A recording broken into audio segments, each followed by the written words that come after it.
Back here on the Rich Eisen Show with Lewis Black. Inside Out 2 is available in theaters nationwide this Friday. You should go and see it with your kids, the whole darn family. Thrilled to have you back here on the program, Lewis Black. Good to see you. Yeah. You're the perfect anger. No offense, but I think that's the compliment for you, right? It is a compliment. I've done nothing but try to perfect it, actually. Yeah, how long have you played anger? Lewis Black. Since colic. Since I was colicky. It started there. Really? You're going to feed me that? No, it's not happening. Since colic. Very good. That's funny, man. Oh, my gosh. So Inside Out 2 is back, and it's as good as ever, man. So congrats on that. Well, thank you. It's really, I'm kind of stunned at how good it is. And that and it's been an easy to talk about because you don't. I'm like this effusive about it at times. It's almost disturbing how much I enjoy. You're uncomfortable how happy it makes you. Yeah, well, it works on one level, but on the other level, I can only it's like I know how to control anger. I don't know how to control happiness. Right. Well, neither does Riley sometimes, and she's now a teenager in this film. Yeah. So there's some new emotions that are appearing in this movie. We've got, and the biggest one being anxiety, and then there's ennui, which is terrific, envy, and embarrassment. Ennui, which is tremendous. A French actress whose name will escape me. Right, is playing ennui. I mean, the boredom. Right, essentially. Boredom and disgust and fear and sadness. And Amy Poehler is back as joy, and you're back as anger as well. And again, that's in theaters near you on Friday. Inside Out 2. Lewis Black is here on the program. And the reason to see it, I mean, this is the thing. It really, the level of the animation went up. I mean, it is. We've gone to Pixar went to is technologically advanced now. It was so advanced that Amy had asked them, "Can you at least you can bring up our characters again?" And they said, "No, our technology is so advanced now that we have to recreate your characters." No kidding. Yeah, in order to fit the level of it's just like going from whatever 4D to whatever the next thing is. So they couldn't basically recycle the same old. They couldn't recycle the basic animation that they had, and so I'm much better looking now. Yes, but you're still just as angry. Yes. And I can't wait for kids to see this. Again, it's on Friday. So Lewis Black, do you know where Aaron Rodgers is? He's at ayahuasca camp. He's going back for a retooling, a redying, something I would never do. Just. When they say, "Oh, and you vomit for a while," no, not gonna happen. Not my idea of fun. Okay, I did it once as a kid. I took morning glory seats. Don't do it. And that's part of it. Is you lay on the ground for an hour, and you just kind of feel nauseous and think you're going to do it, and then it's good for 3 hours. Not throwing up. No, peyote. No. Okay.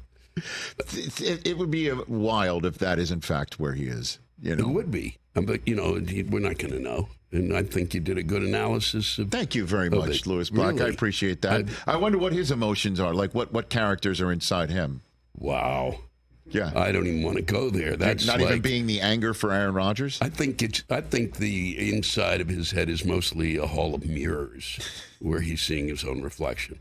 And I'm sure he's glad to hear that from me. I'm sure he would love. Well, I mean, but if he is where you're suspecting he is, he may not be hearing that right now. No, he may not be hearing it, and the mirrors may be torn down, and they construct something else. So you're a fan of which team? Which is the your Washington team? Commodes, as I call them now. The Commanders is ludicrous. Just It's a Dean Snyder leftover. Nobody voted on this. That's BS. What's the basis of that? So you want to go back to football team? What do you want to go back to? I liked Washington football team. I thought it had a nice old school ring to it. Yes. If we sucked, you went, well, they're historic. You could say that about them. Yeah. But I just thought there would be some other name, Yeah, Yeah, I mean, if they were the Washington football team, the WFT, and if they played poorly, you just flip the F and the T. Exactly. And that's what you can pretty much say about your team. Yeah. But I mean, they got the new quarterback in Jaden Daniels. They might have a better year. Now they've got new ownership. Well, and we've got a better, I think we got a coach. I mean, I think that's moving in the right direction. Yeah, exactly. We'll see what happens. And I know that because I was watching, as I was sitting in the green room, that you guys, you showed that Detroit. Yes, a Detroit fan that chimed in that they're going to win 11 of their first 11 games. They're going to start 11 I think they're going to do very well. But they didn't have the courage to play Washington, did they? No, they took that one out of there because they realized that the power that they would face. Because what we would do, Washington, is remind Detroit of also how bad they used to be. Right, exactly. And then that would be a long game. Did you ever go to the old RFK? Yeah, you did. Yeah, I went there a few times. It was a great stadium. I think what's going to end up happening is they're going to end up building a new stadium. They're going to put it downtown. And this thing is just going to be kind of back on the tracks of where it was when, everybody thought of Washington and their football team and their program as being one of the all-time greats. Yeah, I think we're back moving in the right direction. It's like my other team, the Orioles, back moving in the right direction. All of a sudden, what we were great at was we had a great farm system, which they let go fallow, and now that's back again. And the Orioles are just one game behind the Yankees in the loss column right now. No, it's fun. All I care about anymore is can we just be competitive? Right. Because we're kind of, everything is kind of evening out. I mean, we've got so much talent. Kids are being developed. Gee, here's a 3-year-old and he can catch a 95 mile an hour. Let's get him. And then they just kind of work on these kids. And now we're seeing, what we get for it is some remarkable parity. Yeah, they've got a very young but really good team that came into being a little sooner last year than people expected. Well, that's because of the amount of prayer that I did. That's what that was about. I don't know what the rest. I was wondering where it came from. Yes, just me at night. Yeah, by my bedside, doing your thing, doing my prayer thing. For sure, I like that. You got tour dates to talk about us too. You can go to lewisblack.com. You're going to Cleveland. Yes. In August. That's when you're starting off in August, and then Vegas. And then Vegas, because you know what I like is Vegas in August. It's already at 4,000 degrees. And what I'd like to be as close to the sun as humanly possible. When did you first play Vegas? When did that happen? Early on, 97, 96, 90. I played a place that was Bally's. I was a Catch a Rising Star there, and it was a great room. Okay. It was a lot of fun. Who else was in that room? Who else would we know of that was in that room? I think Paula Poundstone probably played it. I'm sure that a lot of them did. I'm sure Paul Reiser probably played it. There are a lot of them out in New York. Richard Belzer. Mm-hmm. How often are you doing the Daily Show now, still? I'm doing it. I'll be doing it 2 more times before the summer ends. I'm on it a little more often now. Because John's back in the chair? Partly because John's back in the chair, and partly because they rediscovered what a gold mine I am. How do you come up with those segments? They basically say this is what we're going to talk about, because I'll send in something. I'll go, this would be great. I'd like to talk about this. Oh, we're going to talk about it tomorrow.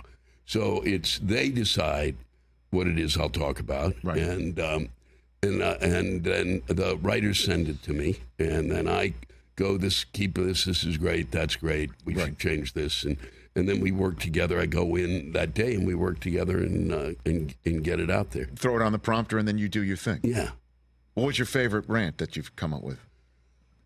Gosh, I really liked Lewis Black's Baby Factory, and I can't even remember what it was about. The Baby Factory? Yeah, and there's a picture of me in front of like a farmhouse and all these babies in the background. I can't even remember what the segment was. But you liked it? I liked the idea of Lewis Black's Baby Factory. I like the idea of doing this for sports, Lewis. Like coming up with a sports, Oh, that would be great. I did it for... with HBO for a bit, right? For that show that they did when the NFL was on HBO. Because there's always something about either watching a game in person or maybe watching it on television, or there's something that I think that you can find a common thread with a sports fan. Like, for instance, what's your pet peeve? Going to a game or watching a game, or do you have one of those? I mean, I don't. I find it just amazing to me that the problem is going to the game and sitting far away, which is what I did. Mm-hmm. You know, when they're charging in an exorbitant amount of money to sit in the nosebleeds. To sit in the nosebleeds. Okay. Come on, guys. Because when I rooted for. I mean, I wasn't rooting, but I went to see I was in New York, and a bunch of actors. We were all broke, so we pooled our money together so we could get like 2 tickets for the season each. And part of it was so I would go to see the Wizards. They were the Bullets then. A real name, as opposed to Wizards, which is the goofiest. Where there's no magic happening. So it's figurative or Magic Johnson, literally, right? Correct. There was no magic. We could use Magic Johnson now could start for them. You realize that?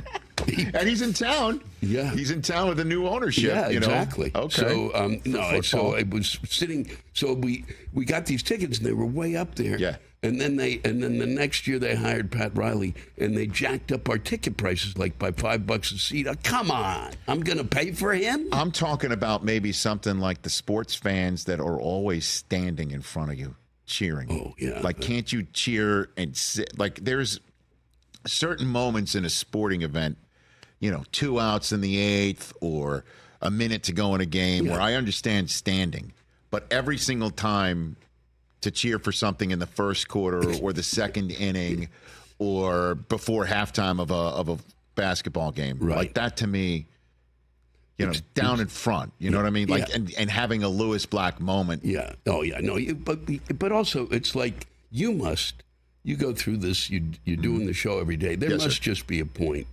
during that time period where something comes across your desk and you don't want to be charming or nice or disgusting. You just want to go, I can't believe I got, were you kidding me? And to go full Lewis Black. It's usually something that Chris over there says. Is that right? Yeah, to just start me up, just to jam that thing. I know how to twist it. Yeah, I know. He knows how to game the system. So again, lewisblack.com. You've got 2 dates in Cleveland, followed by Vegas, Huntsville, Alabama, Keene, New Hampshire, Great Barrington, Massachusetts. Yeah. Inside Out 2 is available in theaters nationwide this very Friday. Keep an eye out for you on The Daily Show as well. Thank you. Thanks for being in here. Oh, it's great. Anytime, Lewis. Really, you're one of the few reasons I like coming out here. I appreciate you saying that. It's true. And I will take it at the Lewis Black on both Twitter and Instagram. Follow him through the gates of hell. I would follow you, sir. Lewis Black right here on The Rich Eisen Show. Catch The Rich Eisen Show every single day on the Roku channel, 12 to 3 Eastern, for free.